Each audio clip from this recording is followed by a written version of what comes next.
And we're, of course, continuing on with the Gospel of Sri Ramakrishna. Oof, that bright evening sun right there. There we go. That and we're on chapter 25. It's advice to Pandit Shashadhar. Pundits are kind of just I don't know what an expert, a spirit, an expert in an area would be a pundit in that area. And so we were talking about, well, first, Ramakrishna was singing quite a few songs here about mother and was being quite moved by that. And toward the end of it, he was talking about how the mere study of scriptures is futile. You know, that they're just like a shopping list, which is only meaningful if you use it to get the things themselves. You know, to take that shopping list, you read what's necessary, you go get what's necessary, then you throw the list away. And so the scriptures are meant to be something akin to that we learn from them, and then we go inside and use them to discern. You know, this is one of the parts of spiritual life that I really enjoy, and it's a lot of the ways that new understandings have come to me is to read something that's true, like when Thakur says, "You are not the doer." You know, I have no experience of not being the doer. It seems to me that I'm absolutely the doer. And so you take that idea, I'm not the doer, and you think, okay, this has to be true. My delusion, my understanding is clouded or off in a way that makes me think that I'm doing. And so then you start thinking about ways of setting up an experiment, setting up a way of testing the idea to see, is there any way I can catch a glimpse of this? Because if it's true, it must be experienceable. It must be demonstrable. Does that mean demonstratable? Demonstrable? Anyway, anyway, it has to be real. And when you read things in the scriptures and they seem unreal, they seem a little bit too much, you know, like, oh, how could that be? That's a great opportunity to grab that thing and just start thinking about how can I set up an experiment to test this. I haven't come up with a good one for not being the doer, but I've sat and wrote down a little list of ways that I could believe that I'm not a doer. And I really came up with two of them.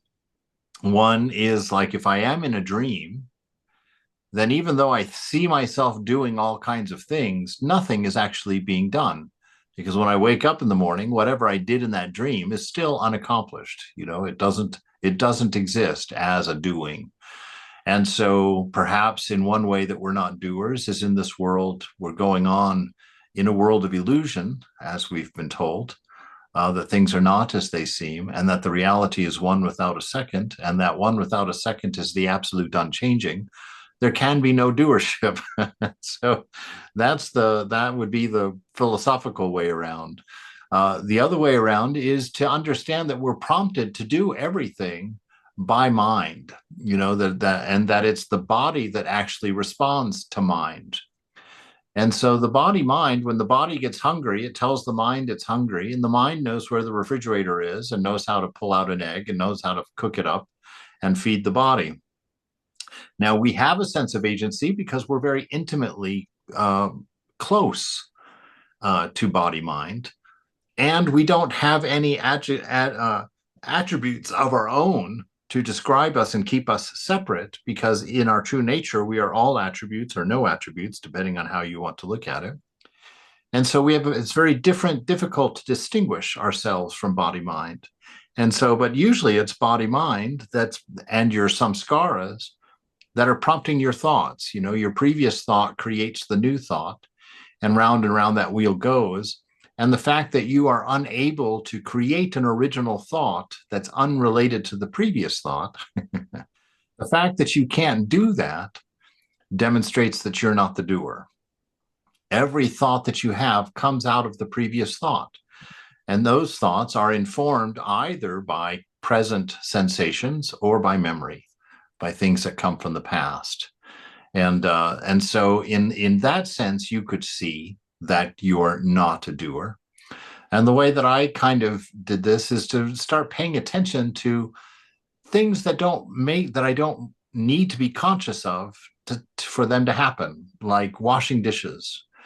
I started observing that when I'm washing dishes, I actually don't have to pay any attention at all.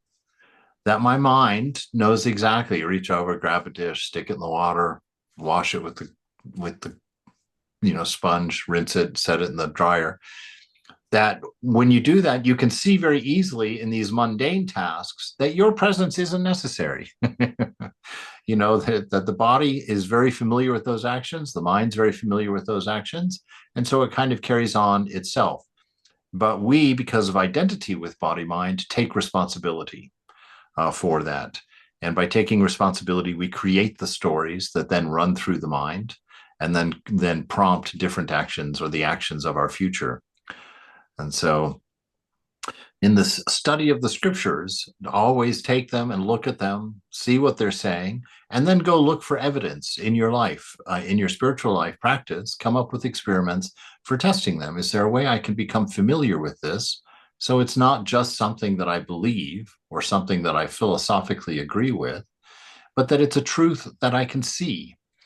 And as you learn to do that, and as you learn to develop that keenness of awareness, that presence, then the little stuff that your mind slips past you all the time without you catching, you start to catch it. You start to see it. You're like, oh my God, look at that. That thought normally would create lust in me. And it just popped out of nowhere. It came up. It was an idea. It was an image that just flashed for a moment. And normally I would think, oh, that I had somehow done that. I would identify with it and it would lead me down that path of action. That attachment to your thoughts, that identifying your thoughts with yourself is what creates action. It's what turns an action or what turns a thought into an action. You have to identify with that thought in order to bring it into the manifest world. And that's when we do that, then we've created a cycle of karma by manifesting a thought through attachment. And that's what feeds our sense of responsibility, that feeds our sense of causation, and gets us entangled in a karma, a story that we are bound to have to fulfill because we believe it to be true. We've identified with it as our own, and action is produced from thought. And then he goes on and was talking when we closed last week about reading, hearing, and seeing. That it's very blessed if you're a person who can read the scriptures, learn from them, and not have to go through the experiences of them in order to live your life.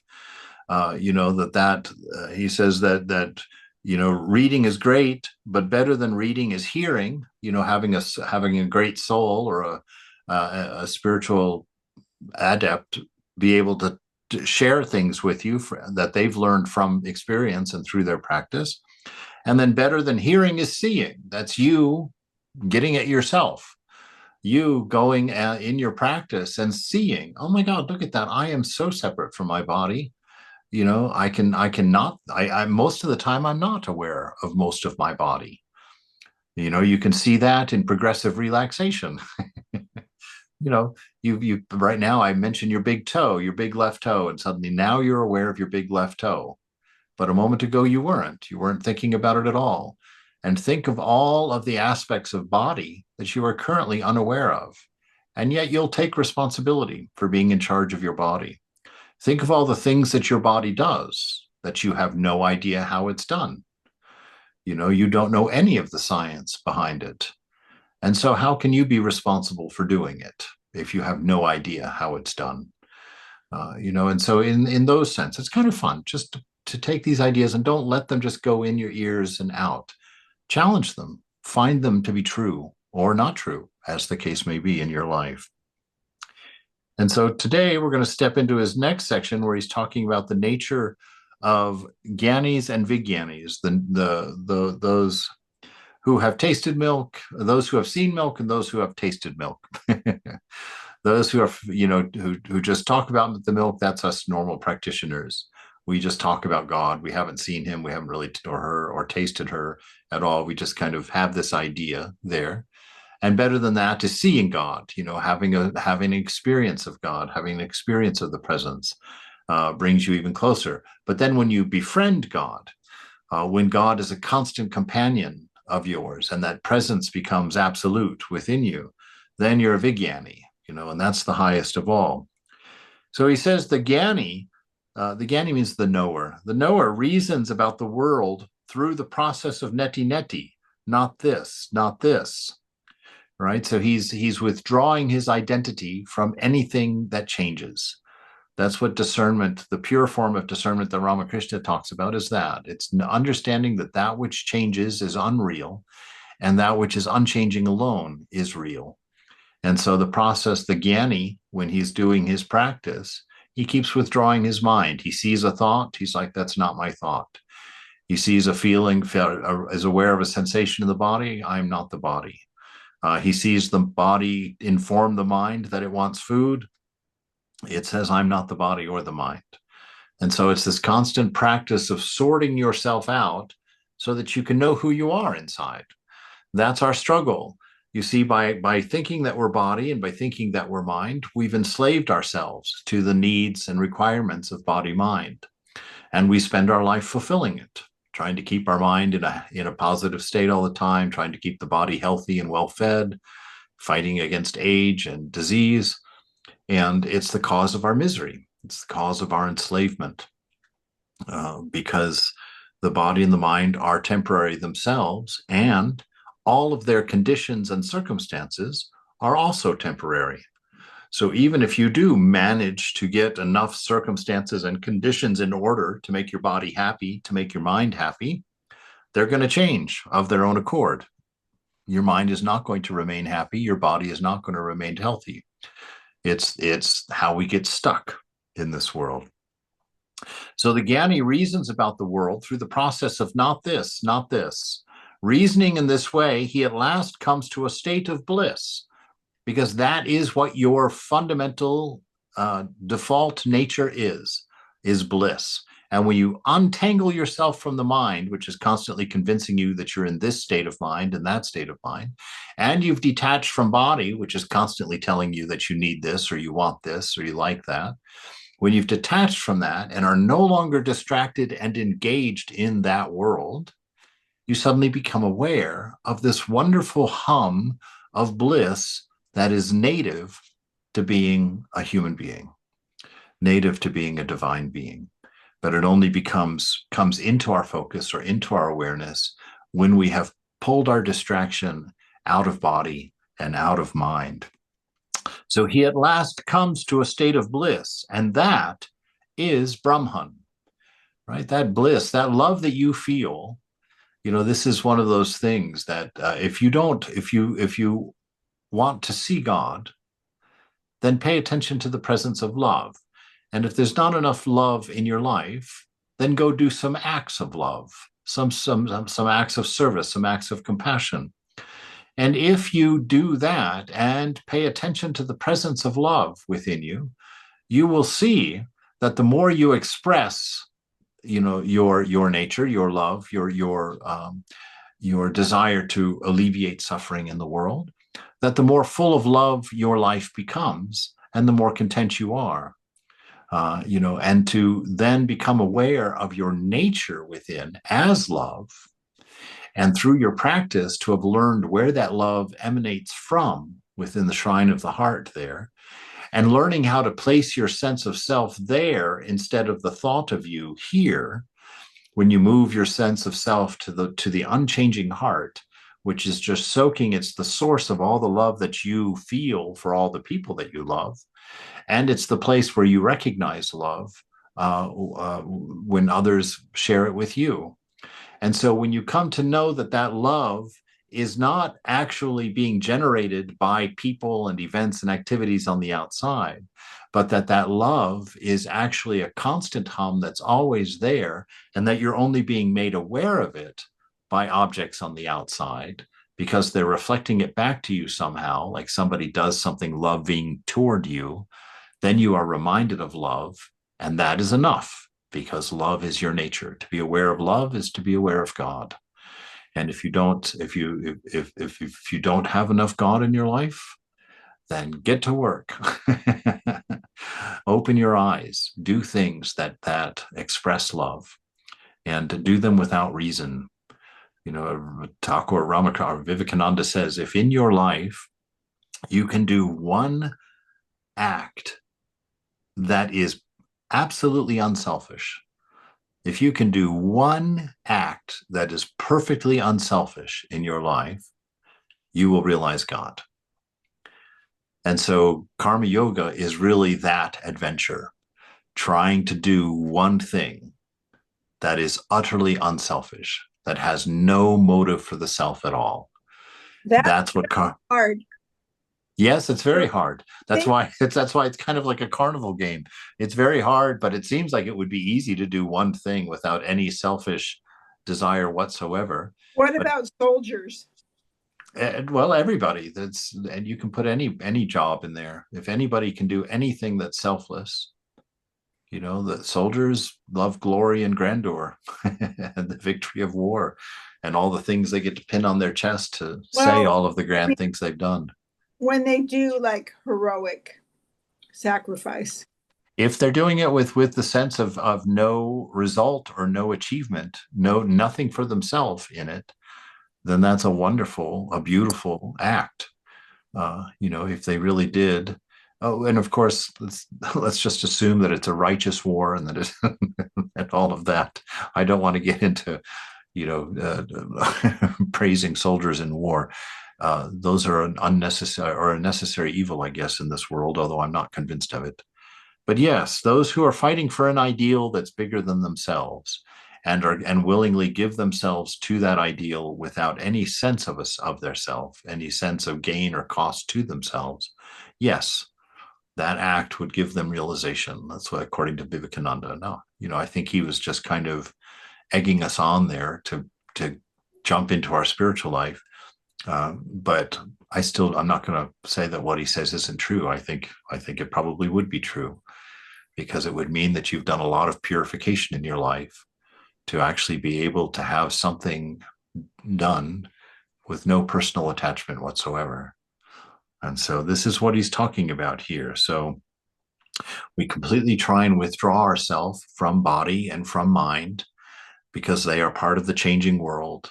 And we try and take rest in the absolute unchanging, which is deep within the heart, within us. And the way that that's done is by a constant withdrawal, right?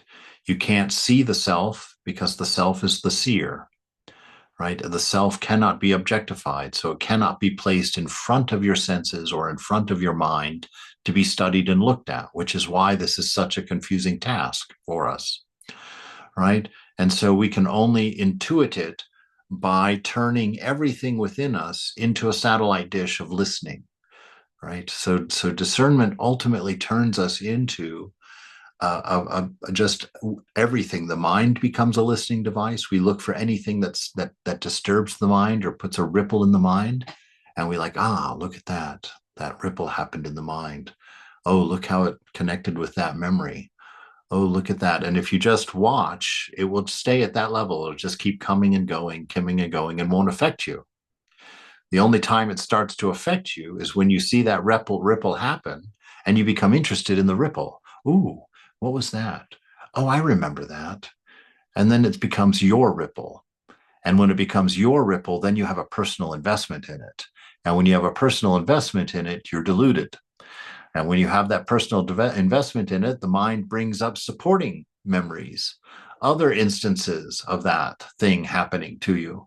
And shortly, you've created a state of mind which misinterprets now. Once you're in a state of mind, it's misinterpreting all of the information it's getting because it has become a prism as such. PRISM, not prison, but prism, right? And all of your memories now, before you get them behind mind, before they come to you, before they're shown to you, they go through this prism of the state of mind, right? So if you're angry and somebody does something nonchalant, you interpret it as an offense, right? Because you are in an angry state of mind and it's prisming everything that's happening through that prism of anger or that prism of depression or that prism of happiness or that prism of whatever, all things in there.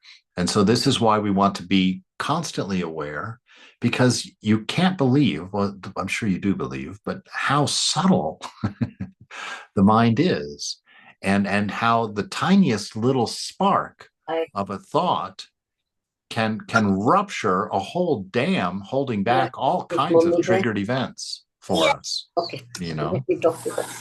So let me see if we can mute everyone. Okay, there we go. All right, so this is why we do this, not this, not this, I'm not that, I'm not that, as we watch the mind and we back out of the entanglements. And what ultimately happens, I like to say it, describe it as you back into mother's lap. You know, that identity of self, that bliss of self, Satchitananda, that wisdom, that silence, that presence, that love is suddenly within your realm of awareness, because you've stepped out of the distractions, and your ears, everything has become an ear. And now you hear the subtlest things within.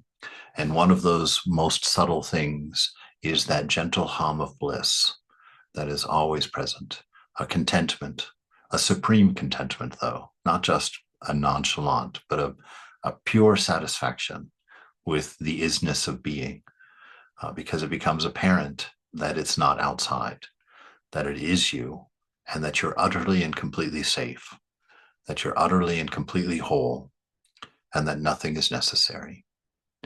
And you just then are in a place where you no longer have to use people to get what you want. You no longer have to be afraid of keeping a job so that you get what you want. You kind of understand at that point that all things will always be as they should be. And you're not attached to the conditions and circumstances of body mind that always kept you on that treadmill, right? Reasoning in this way, he at last comes to a state of bliss, and that is Brahman, that is God. What is the nature of a Jnani? He behaves according to scriptural injunctions. Once I was taken to Chanak and saw some sadhus there. Several of them were sowing. Everybody laughs. Why? Because sowing is actually creating karma. That's why when you take sannyas, for the 10 days that after you've taken sannyas, you're not allowed to wear any stitched clothing. So it's a very funny outfit, because you take a dhoti and tie it around your waist. Then you take another dhoti and you put it around your back, under your shoulders, up around your neck, and tie it off in the front. So you've got this kind of crossover wraparound sheet covering that. And then you put your chadar on top of that. And that's how you dress when you take your sannyas. And in the ideal is that the sadhus, they wear those outfits because there is no stitching in them. Stitching is a sign of karma. It's someone bending something to its will. And so this is why everybody laughed when he talked about some sadhus all sitting around sewing. It would be something that you just would not see. So everybody laughs. At the sight of us, they threw aside their sewing, right? Of course, because they were ashamed. hide their stuff down the side. Turn down the opera music, or turn down the country western when the devotees showed up. At the sight of us, they threw aside their sewing. They sat straight.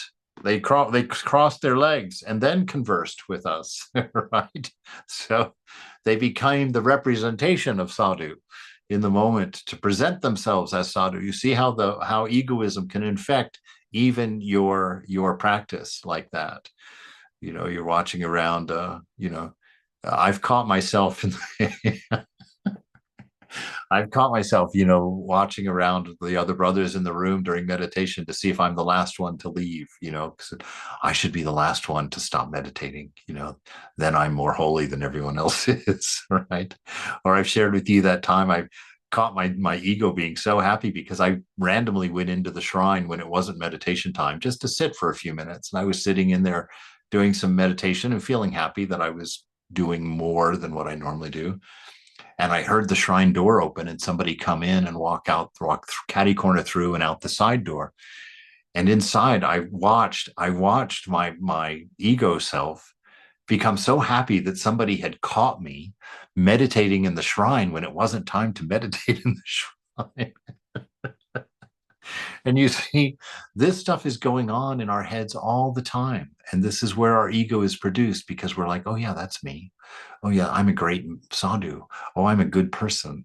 We just keep and are constantly collecting things to tell us that we're good people.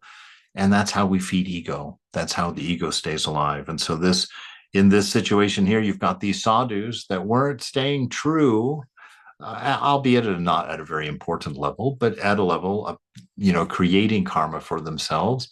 Some devotees come, they quickly push their sewing away, sit up straight and cross their legs properly, and become sadhus, to talk to the devotees, because the devotees are where their food is coming from. And so you see how everything can be a trap. Everything can be tied to egoism. And that's where fundamentalist religion comes from, when you tie your ego to your religion. And then the ego uses religion to protect its identity, to convince itself of its goodness, of its bigness, of its strength, of its importance, of its whatnot, like that. But Gyanis will not talk about spiritual things without being asked. They will inquire at first about such things as your health and your family, right? Because it's up to everybody to seek their own path. You don't give things that aren't asked for. That's an act of egoism, to go and try and correct somebody without being asked, to try and give an opinion without being requested. And so lots of sadhus, lots of swamis, and this is a good thing to know as a devotee. Sadhus won't necessarily just give you anything when you go to them. You have to kind of what they call poke the honeycomb, right?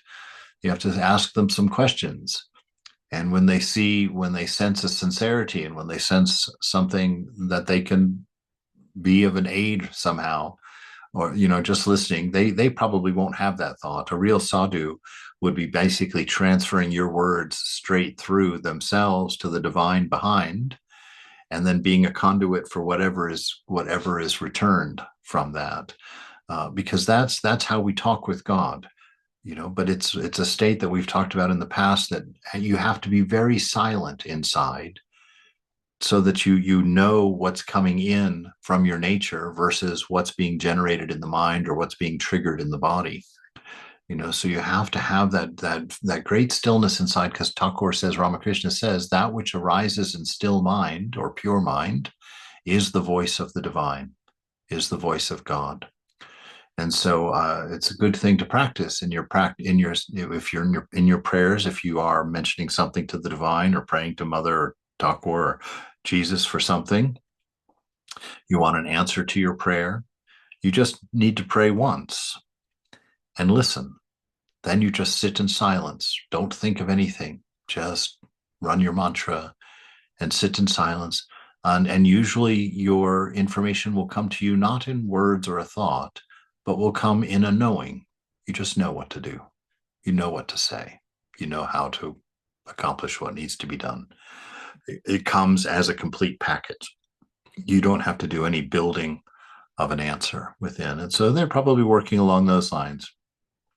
So Gyanis don't talk about spiritual things without being asked. They will inquire at first about such things as your health and your family. But the nature of the Vijnani, this is the one that has tasted milk and seen milk, both. He's different. He is unconcerned about anything, right? Because he knows the perfection of all things, that all things are God. Everything is as it should be. There are no people here. There is only love manifesting itself through symbol.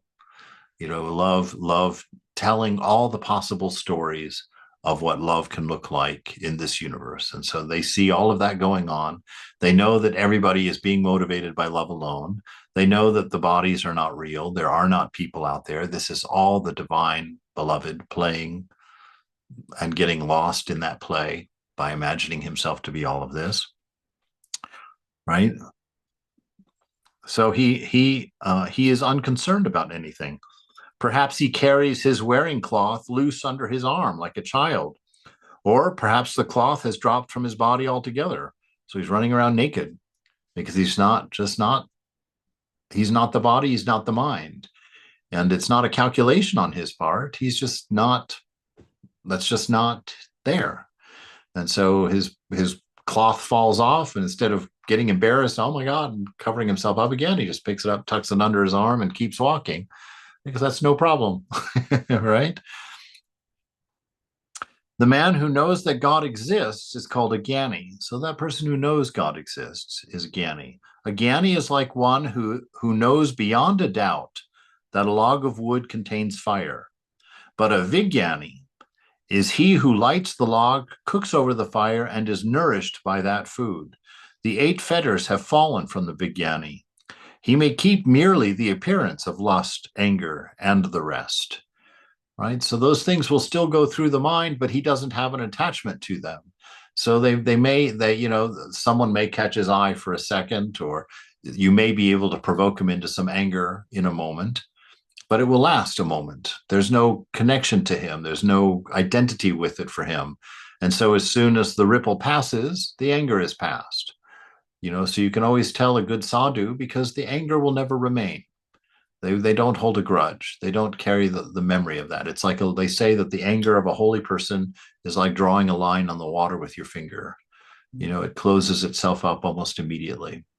But there are times when it's proper to be angry, Yes. I was just thinking, I went really deep into the fact that the love is the only motivating factor. And if you really go into that, then I see why Mother could not see people's faults. That's right. That's right. Because you can't, because it's impossible if you truly understand that that's the only motivating factor. That's exactly right. And that's that when we start seeing it as it is, we begin to see that nothing needs to change, because actually nobody's being hurt, nobody's hurting, nobody's being killed, nobody's killing. That this is a dream, and these are dream bodies and dream individuals, but they are telling a story, a manifesting story of love. Now, this is a very high teaching that the only motivating factor in the universe is love. This goes into the same thing that Krishna was telling Arjuna too, and and to be careful, like pay attention to the self-motivation. Like, let's say I see a starving puppy and I feed him. I'm not feeding the puppy to help the puppy. I'm feeding the puppy to get rid of the feeling within me. And to pay attention to that motivation, I think. Well, we feed the puppy. Ultimately, we would feed the puppy because it is ourself. We would see the hunger as suffering, and we wouldn't see a puppy suffering from hunger. We would see the self, ourself, suffering from hunger through that body. But we're identified with that universal self. And so that oneness is what triggers our alleviation of suffering, that we are all one without a second, and so when we see it that way, we understand that. And but it's a very difficult teaching, and it's one to meditate on a lot, because whenever I've given that in a class or something, somebody has always raised their hand and said, well, what about the Holocaust? Was that motivated by love? Of course, always puts me in a situation where I, as a Swami, have to say, yes, the Holocaust was motivated by love, which is not something you want to stand up and say in a little soundbite, because it takes a lot of practice and a lot of understanding, which I have not earned as a person, to say that as a teaching. I will simply say that all things are motivated by love, and I leave it to the practitioners to see how that can be, because, even Hitler had an ideal.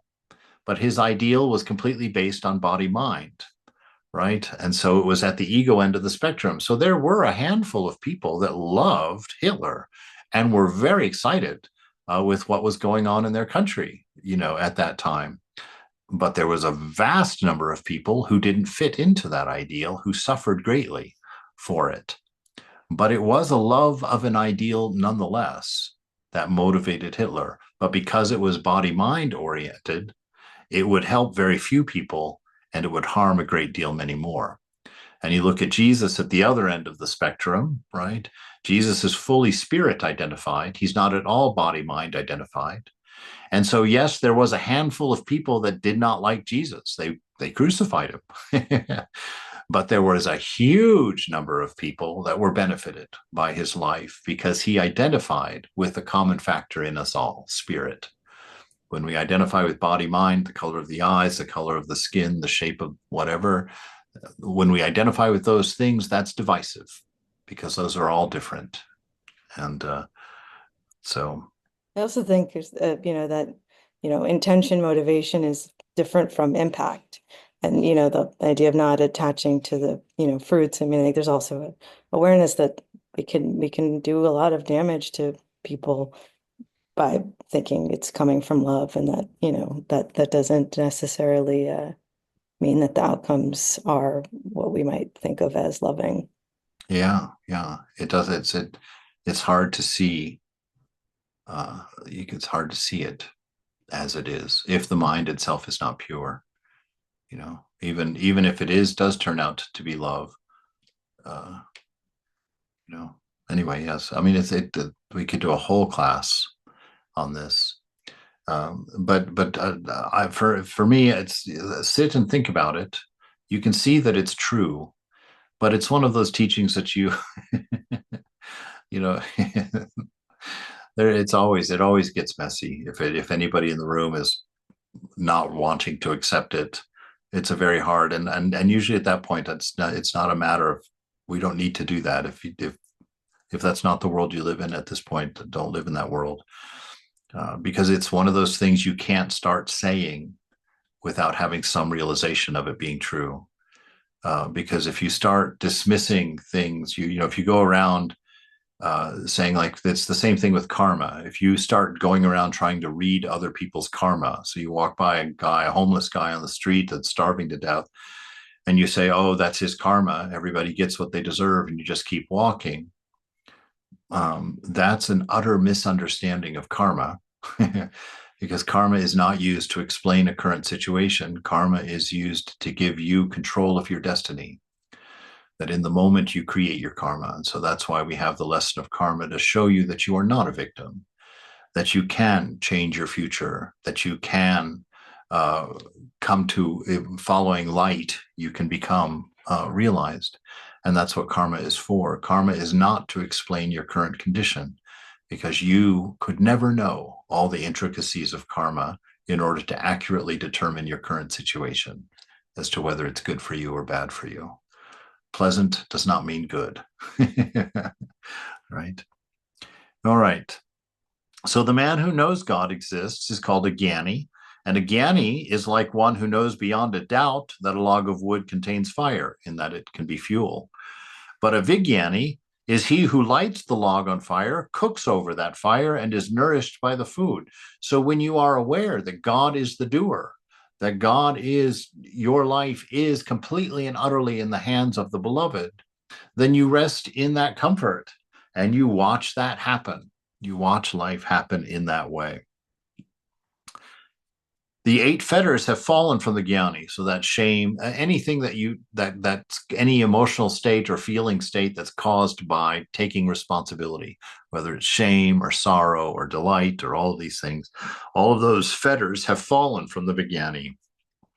He may keep merely the appearance of lust, anger, and the rest. Right? Because there are some things in the mind that don't go away until we are realized. Ramakrishna says lust is one of those things, that constant hankering after those pleasures stays in the body-mind, fundamental to the body-mind, all the way until you realize God. But once you've realized your true nature, even that has fallen off.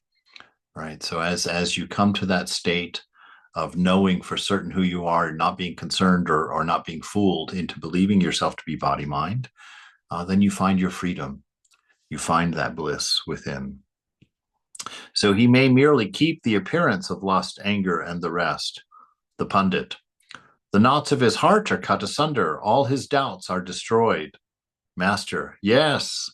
Once a ship sailed into the ocean. Suddenly its iron joints, nails, and screws all fell out. The ship was passing a magnetic hill, and so all of its iron was loosened. I used to go to Krishna Kishore's house, and once when I was there, he said to me, "Why do you chew betel leaf?" I said, "It is my sweet pleasure. I shall chew betel leaf, look at my face in a mirror, and dance naked amongst 1,000 girls." Krishna Kishore's wife scolded him and said, "What have you said to Ramakrishna? you don't know how to talk to people, right? Basically, what happened is, he went up to Ramakrishna and was fault finding. He said, "Why do you chew betel leaf? That's a bad habit. You shouldn't do it. Why do you smoke?" It's like you go up and find a Swami smoking, and there are smoking Swamis. You go up and you're like, "Hey, you shouldn't be smoking," right? And that may be the only thing that's right or wrong. You don't know any of the other conditions of that person's mind, that sadhu's mind. They could be realized, and just smoking out of habit, and not caring because it doesn't matter, to them. I like that. And so Ramakrishna makes that point. So you're challenging me because I'm eating betel leaf. And he says, because it's my sweet pleasure. I'll chew betel leaf. I'll look at my face in the mirror, indicating vanity. I'll dance naked among 1,000 girls, right? If I want to. It's like he's saying, you can't judge me by a single act like that, right? I can do all of these things because I am absolutely free of egoism. I can dance naked with 1,000 women because I'm free of lust. I know myself not to be body mind. I can sit and stare at this face in the mirror all day and worship God through it because I don't identify it with me, and I'm not concerned about its handsomeness or its beauty. It's like I'll chew betel leaf. It's not what you do that make you what you are. It's how you do it. It's what's behind it within yourself, right? In this state, passions like lust and anger are burned up, though nothing happens to the physical body. It looks just like any other body, but the inside is all hollow and pure. And what he's saying there is, like, you see, when Ramakrishna first realized God, he ceased to be Ramakrishna. He became, at that point in samadhi, he knew his oneness with everything. When he's in samadhi, he's not somewhere else. He's everything in the room. He's aware of everyone in the room. He's aware of all thought in the room. He's aware of all being.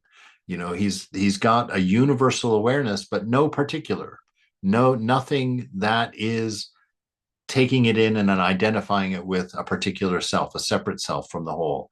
He has become in that moment everything. But the rest of us in the room are going to be like, "Oh, look, there's Ramakrishna in samadhi," right?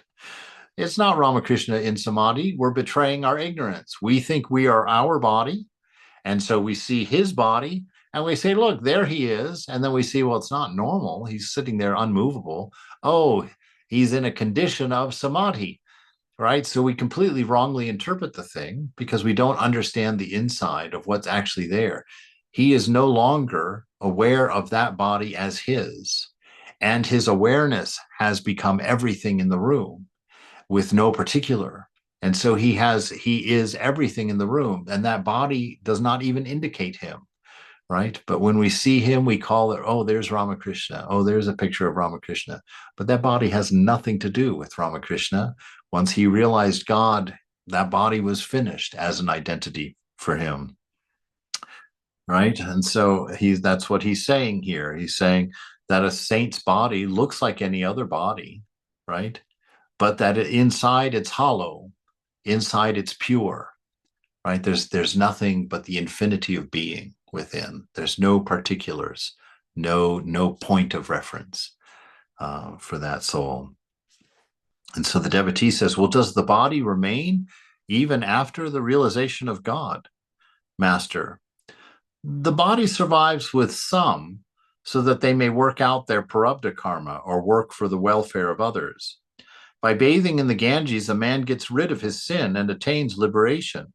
But if he happens to be blind, he doesn't get rid of his blindness. Of course, he escapes future births, which would otherwise be necessary for reaping the results of his past karma. His present body remains alive as long as its momentum is not exhausted. But future births are no longer possible. The wheel moves as long as the impulse that has set it in motion lasts. Then it comes to a stop. In the case of such a person, passions like lust and anger are burned up. Only the body remains alive to perform a few actions, right? So it's like once you've, shot the arrow at that person standing over there, you may suddenly realize God, but that arrow is still going to follow its course and, cause the effect that it had. And that's still going to have its effect on you, right? So you've got this prarabdha karma, this freight train of karma that's driving your body mind forward through this world, making you interested in certain things, making you identify and do certain things, sometimes even against your own judgment and against your own will, because that power of karma is just a train thrashing through, right? Pundit, he says that's called samskara, right? Samskara just means the state of your past karma. The samskara is like if you've done something. Well, samskara is like if you absolutely love vanilla ice cream, and then you go walk by a storefront, and there's a big picture of vanilla ice cream there, and your mother just walks right on by, doesn't pay any attention to the ice cream picture because she doesn't have that samskara. She's never tasted that ice cream, or if she did, she didn't care. But you, as the child, you're like, oh, ice cream, ice cream, ice cream, ice cream, ice cream, ice cream. That's samskara. You've had ice cream in the past, you remembered ice cream, and in the present, something titillates your senses and reminds you of ice cream. Your mind is happy to serve you the memory of ice cream. And now you look at the moment, you're like, it's not perfect anymore because there's no ice cream here. I need to make the moment perfect. And you go get ice cream, right? And then you think the moment is perfect.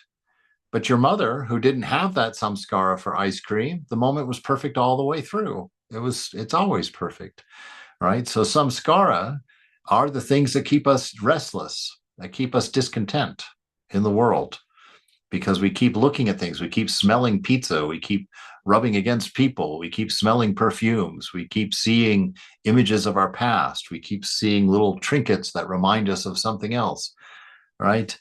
And all of those things are the things that turn you into the seeming doer. But in fact, all of those things are what are doing it, right? Because you're just being led by the nose, because you're identified with the senses. You're identified with the memories. And so they cause you to act and desire and to work for certain outcomes to keep the moment perfect for a body that's constantly falling out of perfection and a mind that's constantly falling out of perfection. The master, the Vijnani, always sees God, right? So he knows that everything he is looking at is the dream of the beloved, that it is God in himself that has become this bed, this dresser, this room, this light, right? And so he sees that and always knows that, always is aware. And so he knows that God and he are intimate all the time, because I'm surrounded. The air that's touching my face is God. The light that's reflecting off of me is a light, the light of love. And the awareness is which is God. The I am is what is presenting everything to me, and it is the thing being presented to me. So the Vijnani always sees God. That is why he is so indifferent about the world, because he knows that everything is God. So he doesn't see this as soda, and that's a woman, and that's a yacht, and that's a this, or that's a that. He sees everything as a thought. He knows that the world is nothing but thought. And since everything is a thought, all the thoughts are equivalent. I have no preference for one beyond the other. And having reached that state, he can be content under any condition, under any circumstance. Even if the body is under attack and going to die, that's of no concern, right? Because it's like that sadhu that there was a king passing through the woods, and he had some stuff that he needed someone to carry, and there was a sadhu, a monk, sitting on a rock in deep meditation, and he sent one of his commanders over, and the commander went over and said, hey, you, come over here and help carry this stuff. And the sadhu doesn't move, just stays there meditating. And so then the king goes over to him himself and says, hey, I told you we need you to help over here. And the sadhu just smiles, doesn't move, right? Then the king says to him, do you know who I am? Do you not know that I could run this sword through you right now without even breaking a sweat? And the sadhu says, "Oh, yes, I know who you are, but do you know who I am? That you could run that sword through this body without me even breaking my smile," right? It's like, I don't live in the world of kings and bodies that are vulnerable. And because I'm not identified with my body, I cannot be manipulated through my body. I am free. I am pure. And if you run a sword through this body, if I want another one, I'll take another one. If I don't, I won't. I am not the body. I'm not the mind. So the Jnani, so the Vijnani always sees God. That's why he is so indifferent about the world. He sees God even with his eyes open. Sometimes he comes down to the Leela from the Nitya. Sometimes he steps into the dream, and for the fun of it, or for whatever accomplishment he for whatever is playing with, will step into the dream and act within the dream. That's what a Jesus is, a Buddha, a Rama, a Krishna, a Ramakrishna, a Holy Mother. That is what they are. They are this realization, this non-particular, that of its own accord takes a bondage, a small one, like for Ramakrishna, it could have been the need for a glass of water, or a desire to be with the devotees, or the desire to express love. He would take hold of that desire and come into the body. And that's why when he would go into samadhi, when he would leave the body, would go into that state of awareness, which is not a state, his natural being. When you go into that, to get back into the body, he would have to create a desire in that mind. And only an incarnation can actually come back from that state, can become from the state of non-particular to move back into the body again. Ramakrishna says only an incarnation can do that. And so he would form a desire and come back into the body and come back into the room so that he could continue teaching or continue training. Right? So sometimes he comes down to the Leela from the Nitya, right? From the not this, from the non-particular. And sometimes he goes up to the Nitya from the Leela. He goes into Samadhi. He experiences his true nature. Pandit, I don't understand that. Master, the Jnani reasons about the world through the process of neti, right? That is that not this that we were talking about. And at last reaches the eternal and indivisible Satchit Ananda. So that's what you will find if you have enough mind control and enough self-control to let go of things, as you say, not this, not this, not this. And you can hold the mind in that space of not this, right? So that's why we practice to get that kind of discipline going inside, that kind of one-pointedness, that when you get most of that static noise out of the way, you stumble upon your real nature. You back into your real nature, right? So the Jnani reasons about the world through the process of neti, and at last he reaches this eternal. What does eternal mean? Eternal means outside of time.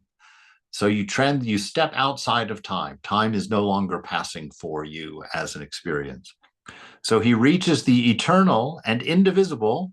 So there's no particular. Indivisible means there is no boundary of body, there is no boundary of mind, there is no boundary of material, of matter, right? That there is, it's seeing the dream with the knowledge that it is the dream, and everything in here is made of the same substance, which is dream mind or Brahman, God, right? So he sees all of that. He reasons in this manner: Brahman is not the living beings. It is neither the universe nor the 24 cosmic principles. As a result of such reasoning, he attains the absolute, which is the unchanging. Then he realizes that it is the absolute that has become all of this, the universe, the living beings, the 24 cosmic principles. Milk sets into curd, and the curd is churned into butter. After extracting the butter, one realizes that butter is not essentially different from buttermilk, and buttermilk is not essentially different from butter. The bark of a tree goes with the pith, and the pith goes with the bark, right? So the practice for us to get rid of our ignorance is to separate from body-mind. once we come to the knowledge of ourself separate from body mind or not limited by any adjuncts, then we know ourselves to be free from all of that. And then we understand that actually we are all of this. We are everything. And that they cannot be separated. You cannot separate. What does he use? He says you cannot separate milk from its whiteness, which means that they're linked. You can't separate them. You can't separate fire from its ability to burn, from its heat, right? They are one and the same. The only reason we see them as two is why? Because that unity is hitting two different senses. One is interpreting the sense of sight and giving you the view of fire, and one is giving you the sense of touch, giving you the sense of heat. And so we see the fire and the heat as two separate things, but they were a unity until they hit both senses and created a duality, created a separation, right? And so that's why this challenge, this is why we have to withdraw and surrender from everything, is because we've got 5 senses that are sensing the unity, but that unity is immediately being broken into 5 pieces. And then our mind is taking those 5 pieces and putting them in 5 disparate places in the mind, and then trying to recreate the unity by relationship. Okay, this is like that, and that's not like that, but this is like that. And so the mind's task is to recreate the intuitive one without a second before it came to the senses. But we don't know that's what it's doing. We're just lost in it. we're just lost in it. The Pandit says, do you understand that? That's very difficult, right? That's a very, it's time to stop. That's a very high state of being. So let us stop there for the evening.